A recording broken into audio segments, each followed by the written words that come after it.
Olá, pessoal. Meu nome é Alice Machado e nós vamos dar continuidade à explicação sobre uma dúvida que surgiu com muita frequência nos últimos meses e recai sobre o direito de família. E é com muito prazer que eu assumo esse dever de informar a todos vocês. Então, numa linguagem clara e com foco em especial nos casais que constituíram união estável, representantes da maior realidade no nosso país, como regra no Código Civil, a fim de exemplificar, quando uma construção, por exemplo, se faz, se adere, se constrói sobre um determinado solo, um determinado terreno, o proprietário do terreno se torna dono dela. Imagine uma situação fictícia. Digamos que um terreno baldio pertence a Maria, e ela constrói uma casa no próprio terreno, portanto, mas utiliza material de outra pessoa. Utiliza cimento, aços, vidros, seja furtado ou simplesmente se apropria do material de alguém. Quem será o dono da casa construída? O dono da casa construída será o mesmo dono do terreno, ou seja, Maria. Mas e o dono desse material utilizado? Será que ele tem algum direito sobre a casa? Essa resposta é relativa e depende de nós avaliarmos se Maria fez a obra de boa ou de má fé. Lembrando que a boa e a má fé se medem pelo que se passa na cabeça da pessoa, pelo que ela acredita. Isso significa que se Maria construiu a casa de boa fé, mesmo tendo utilizado um material alheio, ela deve indenizar o dono do material no valor correspondente. Do contrário, Maria poderá sim responder por enriquecimento sem causa. E se Maria construiu a casa de má fé, sabia que o material era alheio, ela também deve não só indenizar o dono do material, mas ela deve arcar com as perdas e danos sofridos pelo dono desse material. Vejamos então outro exemplo, e ainda mais frequente no direito de família, eu tenho certeza que você vai se identificar com esse. Imagine agora que João construiu uma casa com material próprio, mas no terreno dos pais de Sofia, com quem ele constituiu uma união estável. Situação frequente no dia a dia. É comum um casal que constitui união estável, mas ainda não tem onde morar, aceitar dos sogros, dos parentes, de um lado ou de outro, um espaço, um terreno para que eles iniciem uma vida nova. Atitude louvável, enfim. Mas, com o passar do tempo, esse casal acaba optando pela dissolução da união estável.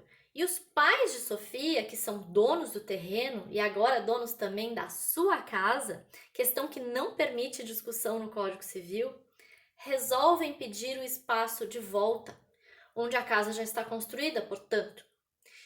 Bom, segundo o artigo 1255 do Código Civil, se João construiu a casa para morar no terreno dos sogros e estava de boa fé, ou seja, estava autorizado por eles, ele deverá ser indenizado pelo material que gastou.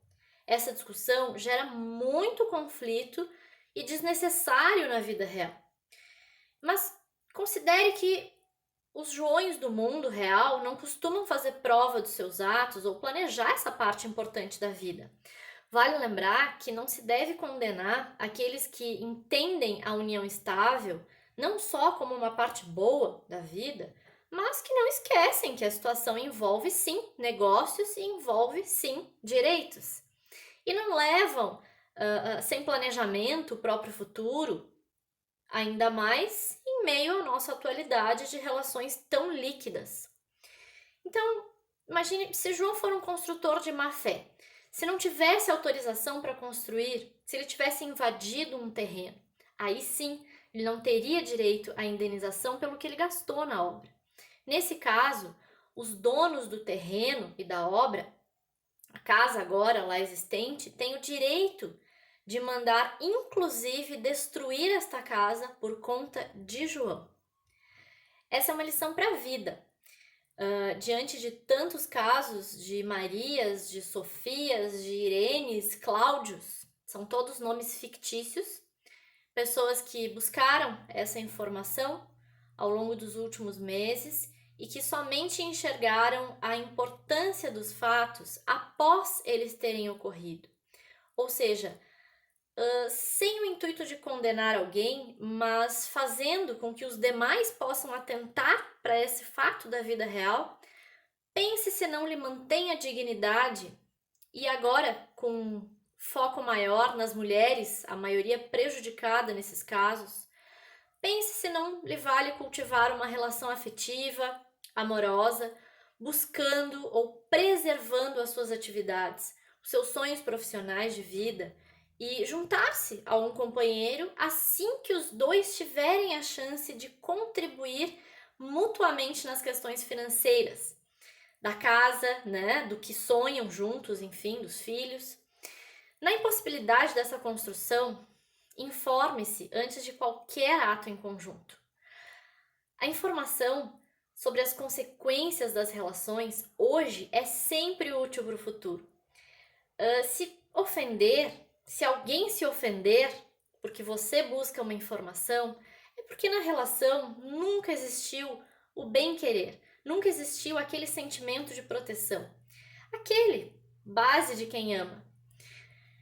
Opiniões, portanto, modos de encarar a vida e opção pelo risco devem ser respeitados. O que está em discussão é a importância dos nossos atos no dia a dia, da vida moderna, das relações que são líquidas, do valor das palavras versus a fragilidade dos contratos quando nós não nos preocupamos em como conduzir o nosso bem maior, que é a vida. Independente de tudo isso, nunca nós deixaremos de conviver com o amor, se ele for amor verdadeiro, é claro. Voltando aos fatos, existe uma exceção, porém pouco frequente, mas a título de conhecimento, no caso de construir em terreno alheio, com material próprio e de boa fé, caso o valor da construção seja consideravelmente maior que o valor do terreno, a pessoa que construiu, sim, poderá tornar-se a proprietária do terreno. Bastará que indenize os antigos proprietários. É uma curiosidade pouquíssimo frequente que deixa margem para os juízes decidirem como deve ser.